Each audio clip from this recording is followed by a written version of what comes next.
Hello, hello. Welcome back to the Building You podcast. It's Monday again, another week. I'm so excited to get into it. Today's episode is really, really exciting to me, and we're going to be unpacking all the things that I've been learning about money. Money's a hard topic, so we're going to get through it together. If you have not been here before, my name is Aza. This is the Building You podcast, where we talk about everything that you need to know to help you build you. We're talking about tools. We're talking about self-growth. We're talking about the things that are hard to talk about that you might not be chatting with your friends, your peers, your family. And this is where everything comes out. I'm a personal trainer, so I'm in the gym all day working with people towards their goals. But I want to talk about the work that needs to be done outside the gym as well to help us reach our happiest versions of ourselves. So that's why this podcast is here. If you are coming back, thank you for coming back. I really appreciate you being here and being a part of this community that I'm trying to build. And I hope you stick around. This is episode 6. I can't believe it. Yeah, money has always been a hard topic for me. I never really grew up with a good understanding of money. I was always nervous to talk about money. Money has always stressed me out. It still stresses me out, but I'm working on that, right? A huge pillar in this podcast is the fact that I am not somebody that has everything figured out. I am a 22-year-old woman navigating life and learning how to be an adult. And I don't know everything. I don't, and I might come back to some of these episodes in the future and be like, girl, what was you talking about? What were we talking about? You didn't know. You didn't know. But that's all part of growth, right? And if in a few years we don't look back and question what we were saying now, then did we really grow? Did we really go anywhere? So that's the goal, actually. The goal is to watch these back, listen to these back in a couple of years and be like, what? Look how far I've come, right? So I am not somebody who has everything together, okay? I don't want you to think that I'm sitting here telling you what to do or what you should think or things that you should change, okay? Because I don't even know. But today we are getting into money and the things that I've been learning in the last year. Without further ado, let's get into it.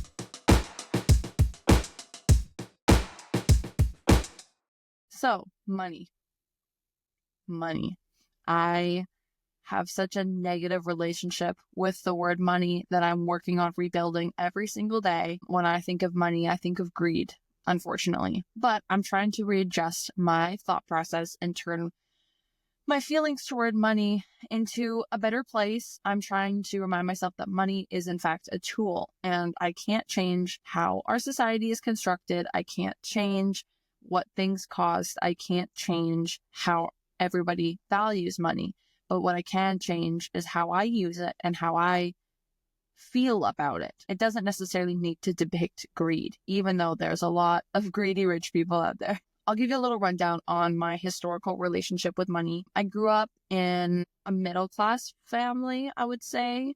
Middle class is such a loose term because we weren't rich and we were always kind of going month to month, but we also had access to everything we needed. My parents were luckily very, very devoted to making sure that me and my brother had everything we needed, no matter their financial situation. Mom and Dad, if you're listening to this, I just want you to know that I'm not throwing any shade. I'm just speaking my truth. Growing up, all of the conversations that I heard about money were negative. They were stressful. They were normally only brought up when things were in bad zones. I didn't really understand how to manage money.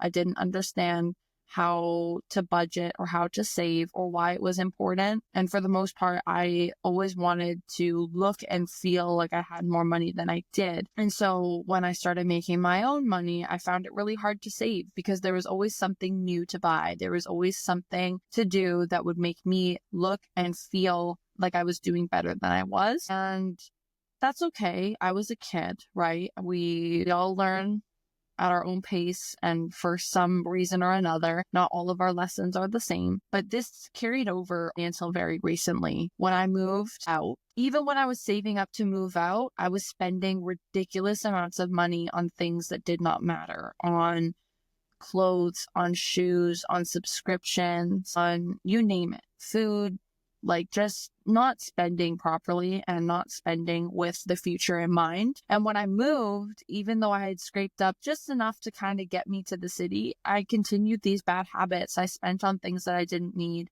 When my friends' birthdays came around, I wanted to give them the best gift possible, even though I was living paycheck to paycheck. I wanted to still look like I wasn't living paycheck to paycheck, right? Like I wanted to hide the fact that I was struggling so much financially. And I didn't know what the root of the problem was. I just knew that I was struggling. And to me, I would look on social media, I would look at my friends, I would look at my peers, and I would see that everybody all had new things. So if they can all have new things and I have new things, why does it feel like I'm so much farther behind? And I mean, I always say don't compare yourself to people, but I know that that's easier said than done, right? We all compare ourselves to other people. It's inevitable. We just have to learn to not take it to heart as much or try to avoid it. But I was comparing myself to people and I don't even know their financial situation. I don't know if they have a better paying job than me. I don't know if maybe their parents had given them money, if maybe they'd started up a side hustle and they had extra income that they could spend on things that they wanted, on leisure items. I didn't know. I just thought, if they can have it, why can't I have it? And I spent almost everything that I had. When I started working in the film industry, it only got worse. It only got worse. And I'm going to be completely honest with you in how much money I spent and how much I was making. At the time that I started working in film, I had moved to a basement suite in East Vancouver. I was paying about $900 a month in rent because I split the basement suite with my ex.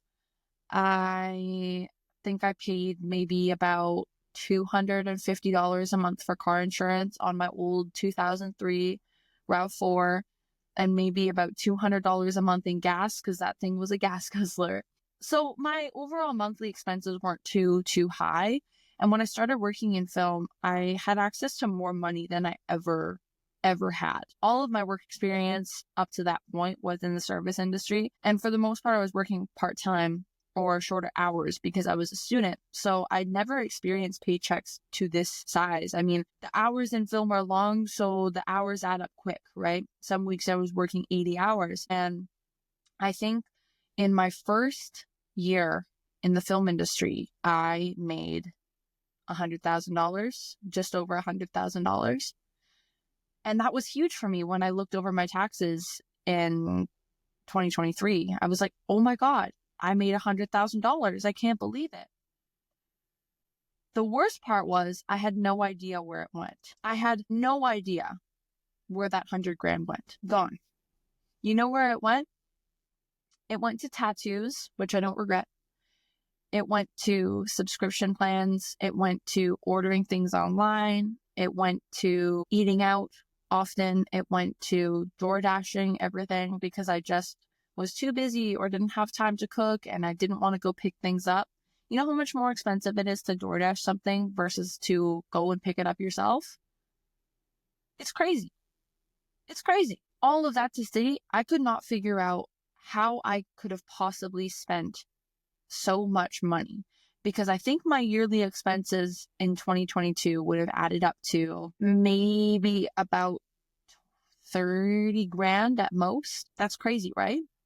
That's crazy. So when I was looking over these numbers in the 2023 tax season and doing my taxes, I had saved up about $20,000, and it was distributed between TFSAs, between high interest savings accounts. And I'm very thankful that towards the end of 2022, I finally figured out how to automate my deposits into my savings accounts, because if it was in my checking, I would have spent it. If it was in my checking, I would have spent it. That's for sure. The only reason that I'd saved up that much money was because I was setting up my Wealthsimple and my EQ bank accounts to automatically take that money out of my checking accounts on my paydays, because I knew that if it was in my checking, I would have spent it. And even still, I still get the urge to spend when I see money that I don't necessarily need for bills in my checking account. I'm like, I could treat myself to this. No, I'm shutting down that mindset. Thankfully, I'd saved up that 20 grand because when film went on strike, I was out of work for about 10 months. 10 months, I did not have access to work. I was on EI for a couple months, and I used to have a really bad idea of EI because I figured like if I was getting money, I wanted to work for it. But I eventually came around to the idea that I pay into EI every single paycheck. I deserve to get that money back until I can get a job. So I went on EI for a couple months. I traveled the States with my best friend. It was a little bit stressful because I did not know how to budget. I did not know how long I was going to be out of work. I ended up getting a job at a restaurant, which I hated. And I had to quit because it was not a good work environment for me. It was pretty toxic, and it was not the job that I had initially signed up for. I was told things that turned out to not be true. And so I left. But because I left that job, I lost access to my EI. Completely. I had to build up that 700 hours all over again. So I left that job. I was back out of work.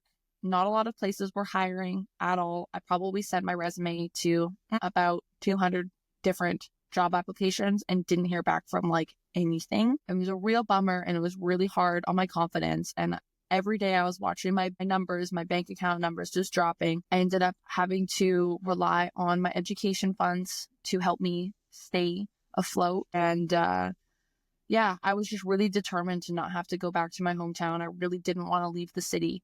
I really didn't want to give up. So I used my education savings to stay here because I was like, all it takes is one day. One day someone will get back to me. One day I'll get a job opportunity and I'll be able to rebuild. And eventually that did happen. But I had virtually nothing. And I'm very thankful that my family let me have access to those funds. I'm really thankful that they supported me, even though all signs pointed to, hey, you should stand down and come home and reset. I refused because I wanted to stay here. And I knew that if I went back home, I'd be miserable. So all that to say, I ended up starting personal training. I'm building my business here. I love it. I'm happy, and I am building my finances back up from scratch. And as you can imagine, that comes with a lot of new lessons and a lot of learning and a lot of mistakes. So I wanted to talk about the things that I'm implementing this year and over the past year that I have been building myself back up from zero. I can't really say much in terms of making more money. There's a lot of routes you could go on to make more money. You could expand your skills. You could expand your knowledge. You could pick up a second job. You could start your business that you've been thinking about. You could pick up cash jobs like babysitting or yard work. There's a lot of ways that you could pick up side income. But I think a lot of us have the issue where we have enough income, we just spend on the wrong things. I wanted to talk about the things that I regret spending on over the last couple of years, especially while I was making a lot of money, and the things that I'm focusing on spending on now. So let's get into it. Here's what I regret spending on. A new car. I know, it's funny. I'm always in my car. We're back in the Corolla today. This is a tricky regret because I don't regret buying a reliable vehicle. I need this reliable vehicle. While I was in film, I was commuting a lot. I was traveling a lot of great distances to get to work because the set locations were not always near me. They were sometimes like an hour away, 2 hours away, depending on the day. So I needed a reliable vehicle, and my old car wasn't cutting it, and I wanted a car that I wouldn't have to put too much work into. And I ended up buying this 2022 Toyota Corolla off of a dealership. It was certified pre-owned. And so I will be paying for this car until 2030. And when I bought this car, honestly, I just wanted a new car. I know that it was valuable to me to have something that was reliable, but I didn't need to buy something that was pretty much brand new, right? So in hindsight, if I were to do this again, if I were to buy a vehicle again, I probably wouldn't buy something that was such a great expense, because when you're a young driver, you don't have a lot of credit history. Car expenses are huge. And even when you are a more mature driver and you have a longer credit history, cars are a huge expense, and they're not an investment. They lose value over time, right? So if you're thinking of buying a new car right now and you are already on a little bit of a tighter budget, right? Like your disposable income isn't that high, think about buying something a little bit older, because I guarantee you, after a couple months of having your new car, it's not going to feel so new anymore. After a couple months of having this car, somebody hit it, there was paint spilled in the back seat, there's scratches inside, it's a car is a car. And as long as it gets you where you want to be, that's what matters. I'll probably own this car until 2030 or longer, because I've realized that buying a brand new car really isn't the investment that I thought that it was. And don't get me wrong, I'm really thankful to have a safe, reliable vehicle that's good on gas. However, I think that there was other and better options for me at the time, and I just was blind to it because I was caught up in wanting something new because I was making good money, and I figured if I'm going to buy something new, I should buy something new. So it's a half regret because I'm happy with my car. I love my car. It takes me everywhere. I spend a lot of time in here. Obviously, like 90% of these episodes so far have been in the car because I'm always on the road, but I didn't need to buy the newest car that I could find that was in my price range. I could have saved and gotten something a couple years older. I was caught up in the appearance, really. Another regret that I spent a lot of money on was clothes. I spent a lot of my teen years and early adulthood being really insecure of my body and really insecure of just how I appeared to people, right? Like I wanted to look like I was put together. I wanted to look like I had everything figured it out. I wanted to look like I had a lot of money. I wanted everything that was trending. I wanted whatever was in style. And so I was constantly splurging and buying new clothes. I would pick up a new hobby and I thought that I needed to buy something along that line. I would start trying a new sport and I would buy everything that I needed to look like I'd been in that sport for decades. It's not necessary. It's not necessary. Now, 2025 me has cleared out my closet. I've identified the things that I like, the things that I wear often, and pretty much everything else has gone to donation or given to friends that I know will appreciate those pieces. I'm not replacing them at all this year. I'm not buying new clothes this year unless something that I cherish, truly cherish, rips or tears. Maybe I'll replace that, but I'm not buying anything new because I know that if I'm feeling down on myself, buying a new pair of jeans, it'll make me feel better for a couple days. And then after that, it becomes another pair of jeans in my closet that I reach for maybe once a week because I work in a freaking gym. I'm not wearing jeans to work. I need to be honest with myself. It's just not practical. I think realizing that spending all this money on things that made me feel better momentarily, but actually made me feel more guilty in the long run has really saved me, because now I'm saving myself from spending on these things that really don't matter to me. And I felt like they mattered to me because of outside influences, but they didn't. They didn't. And that's something I'm just not willing to spend on anymore. Another thing that I regret spending on was overpriced groceries. So in my hometown, there's 2 grocery stores. There is a locally owned grocery store and there is a Save On Foods. Those are the only 2 grocery options. Okay. When I moved to the city, I just kept going to the Save On Foods, the Safeways, the big chain stores, the Whole Foods. I love Whole Foods. But these stores don't have good prices on groceries, especially on fresh produce. And when I started to shop at Asian markets, Persian markets for my produce, it made a world of difference because the food quality was better and I was also paying like half the price. I don't want to go to a big chain grocery store and spend that much money on produce. Like it makes it really, really hard to eat healthy and eat whole foods. So here's a pro tip. Check out that Asian mart on the street where they have all the veggies out on the corner. Go pick up your vegetables from there because I guarantee you it'll be like 3/4 or half the price of what you're paying at your other grocery store. No matter how much they tell you that you're saving with their coupons and their flyers. Bad restaurant food. I hate going out to grab a bite to eat and paying $20 for a meal, $30 for a meal, and having it not be good. I used to just stop in and grab whatever I could, wherever. I would spend $30 on a meal because I didn't have time to feed myself or I hadn't planned to feed myself. And that's just not cool to me anymore. If I'm going to go out to eat, I want it to be intentional. I want to enjoy it. I don't want to regret it after. I don't want to feel like I've wasted my money. So now I take the time to read the reviews, to go to places that my friends have recommended, and make sure that it's going to be something worth my money. It's not at the top of the list, but it always makes me feel really bad after I eat something that maybe makes me feel groggy, or the flavors weren't that good, or the service wasn't that good, and I've just spent a hefty price on it. The last thing that I used to spend a lot of money on that I regret is makeup products and skincare products. I had a couple years of really, really bad eczema flare-ups and then really, really bad cystic acne. And so I was constantly buying products trying to fix the problem. And I'm not really sure what fixed the problem. I ended up going back on birth control pill to help kind of contain the acne, and it did help. So I'm not really sure. I think it was hormonal. However, I was buying so many skincare products because I was just so desperate to fix my skin. I was buying so many makeup products because I would see them on TikTok or on Instagram Reels, and I would think that that would make me feel better about myself. It's kind of similar to the clothes.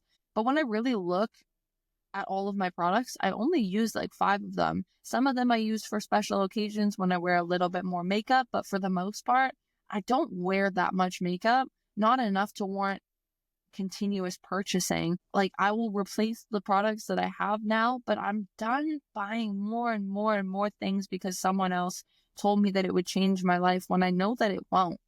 If I'm looking for a new foundation or I'm looking for a new moisturizer, then maybe I'll take up someone's recommendation. But why do I need to have like 5 half-used moisturizers going on at once? It just doesn't make sense. So now I'm spending less on makeup and beauty products because I know the core products that I like that work. So why fix what's not broken? So now, discussing all of those regrets, let's get into what I'm spending on this year in 2025.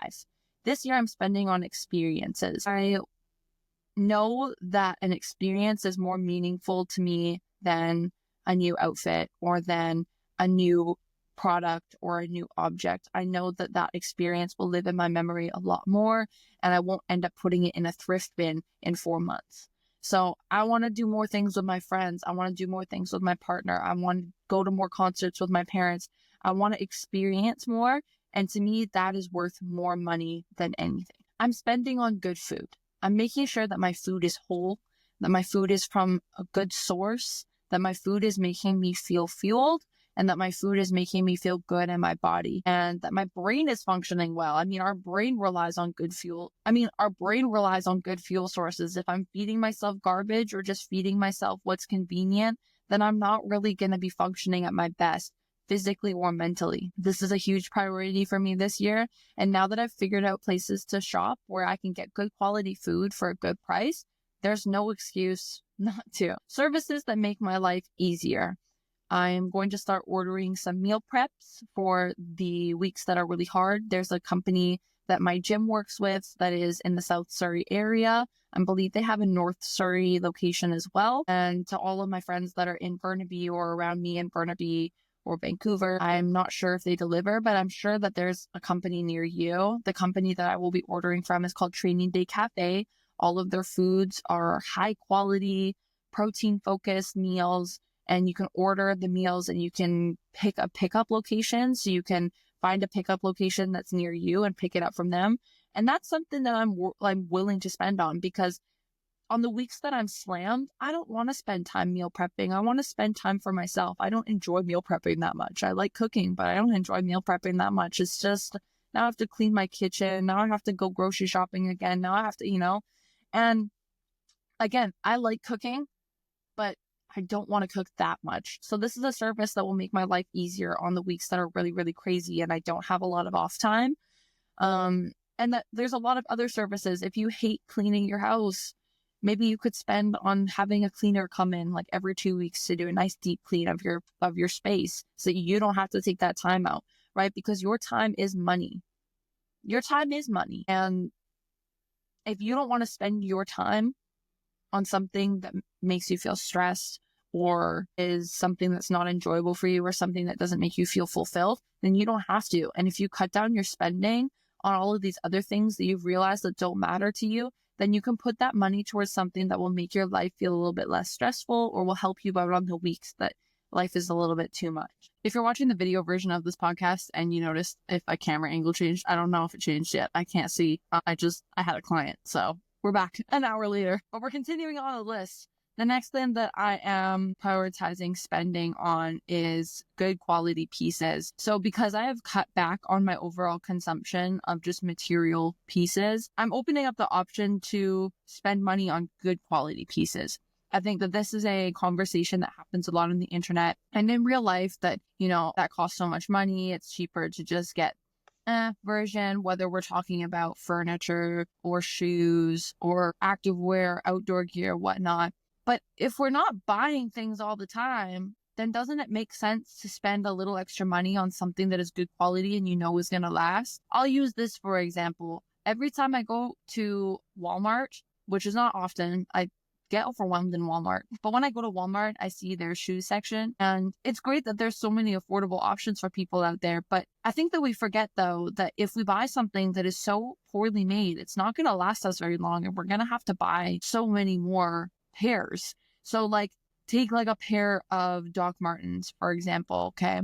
I love my Doc Martens. I used to wear my OG pair of Doc Martens all the time until I ran them into the mud. Literally, I destroyed them on the set of Shogun because I didn't have the proper outdoor gear when I started working. But I wore those for probably 5 years and they were in great condition until I trashed them. But a pair of combat boots from Walmart or from another store that are made out of fake leather, that maybe I got them for $20, but they're only going to last me a little while. I've had tons of shoes, of jackets, of pairs of whatever that I've gotten for an affordable price, but they're not made to last. And I think that's really a bummer. Obviously, if you're listening to this and you're thinking well, I don't have the money to spend on expensive things, I feel you, I get you. But in the long run, it's better for your bank account and it's better for the environment. If you're looking for something and you want the better quality version, but your budget is a little bit smaller, try secondhand. My favorite jacket that I have in my wardrobe is a 30-year-old Danier jacket that my mom used to wear in the 90s. The inside lining is completely shredded. I need to find someone to fix it. I don't think I could fix it. I'm pretty good with a sewing machine, but I don't know if I could fix the interior. I don't have the needles to sew the fabric to the leather. However, I'm going to get it fixed. And that jacket probably costed her about $400 in the 90s. And that was a big spend for her. But look, now her daughter is wearing it in her 20s. So if you spend money on something, don't you want it to last? And that doesn't mean that good quality things are always expensive. There's a lot of better quality options for cheaper. It doesn't necessarily mean that you have to spend a lot of money. But in terms of denim, leather, in terms of denim, in terms of leather, in terms of outerwear, these are things that I will save and spend the money, or I'll find a secondhand option so that I know that I can use that piece for a longer period of time. My furniture, when I first moved to the city, I had nothing. I had no furniture. I only had suitcases and what I could fit in the back of my car. So I didn't really have any furniture at all. So when I moved into my first place, I had to furnish it. I had to get a bed. I had to get, all the furniture. And I didn't have a big budget. I only had about $3,000 to my name when I moved to the city. And so I went to IKEA and I bought used IKEA furniture, and a lot of which I still own. I haven't gotten rid of, but it's wearing and tearing pretty poorly. It's falling apart. And that's because it's not really built to last anymore. I think IKEA back in the days used to be a lot better quality, but now it's not really worth the money. Now, when I replace that furniture, when it finally kicks to the can, I'm going to make sure to find real wood furniture that maybe I could reupholster it, maybe I could refinish it or whatnot, but I'm going to find stuff that is made of quality, and I don't necessarily need to spend a lot of money on it. But that's something that I'm really valuing now, entering this new stage in my life. I'm tired of wasting money on things that I feel like are saving me money because they have a cheaper price tag on it, but I'm going to have to replace it in a month, in a year, in 2 years, and end up spending on the bigger price tag anyways. The last thing I'm prioritizing is investing. And I'm not a crypto girl. Big news, I put $30 into XRP a couple weeks ago. That's the first crypto I've ever bought because some coworkers of mine were talking about how XRP is the best thing you can invest in right now. And I don't understand crypto. I don't understand the stock market. What makes things so expensive? I don't get it. However, I'm really trying to learn more about personal finance and really trying to learn more about diversifying my portfolio and kind of spreading out where my savings are. So I put $30 into XRP, and it's kind of fun watching the numbers crawl. And I mean, if I lose the $30, at least it's only $30. And if I gain more, then maybe I can buy more or whatnot as I grow to understand more about crypto. As of now, I'm not comfortable putting more money in because I don't understand it, and that's scary to me. I feel like I'm throwing money into nothing. But the main point of this is when I first saved that initial 20 grand, when I finally started learning how to save and automate my deposits into my savings accounts, here's what I did. And this made it so much easier for me. It also makes your money work for you. And that's something that I'm learning too, is that like your money can work for you if you know how to finesse it. And I'm still learning. So take everything I say with a grain of salt. But what really, really helped me was Wealthsimple and EQ Bank. So I'll start with Wealthsimple. On Wealthsimple, I have 2 TFSAs and I have an RRSP. They're super easy to set up. The beautiful thing about Wealthsimple is that they actually invest in stock for you. And you can choose your risk factor. So when you set up an account, whether it's a RRSP or a TFSA, you can choose the risk factor. You can decide if you want to invest in stocks that might give you high return or completely deplete your account, or you can invest in lower reward stocks, but your account will grow steadily over time. And you can change the risk factor at any point. They'll give you a whole questionnaire in the beginning asking what this TFSA is for or what this RRSP is for. Is it for your retirement? Are you saving for home? When are you planning on using the money that's in it? Are you planning on withdrawing in 5 years, in 10 years, in 20 years, and whatnot? And they'll give you suggestions based off of what you answer. So for my accounts, all of which I don't plan on using the money in them for at least 5 years, the one that I'm using to save for a house, I mean, hopefully within the next 5 years, I'll have enough money for a house, but we'll see. We'll see. But yeah, I have that one set to 5 years. So it has a little bit of a higher risk factor because I want it to grow a little bit faster. But my RRSP and my other TFSA have a lower risk factor. But what Wealthsimple does is they will take the deposit and they will put 50% of it into stock, and the other 50% of it is just 100% your money. So when you look at your account, half of it is invested in stock and half of it is just straight up your cash in the account. And you can pull it out at any time. It'll take about 5 days to transfer, I believe, because I had to pull out of it before. But yeah, it's great when you really don't understand the stock market, and you don't understand crypto, and you don't understand trading, and you don't understand investing. It's a really, really approachable way to put your money somewhere where it will grow over time. My accounts have grown over time. It feels like free money. It's great. Like they grow slowly, but they grow. And that's the thing. If you have even say $100, just put it in an account in a TFSA and let it grow.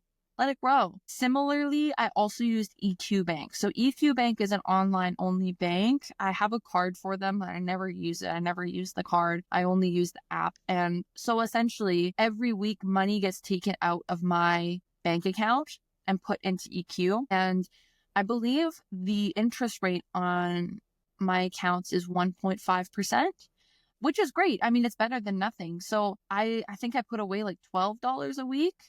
And it's not much, but it's what I can do right now. I put $12 a week into my EQ Bank and it's automated. I don't even see the money go. It just does it on its own.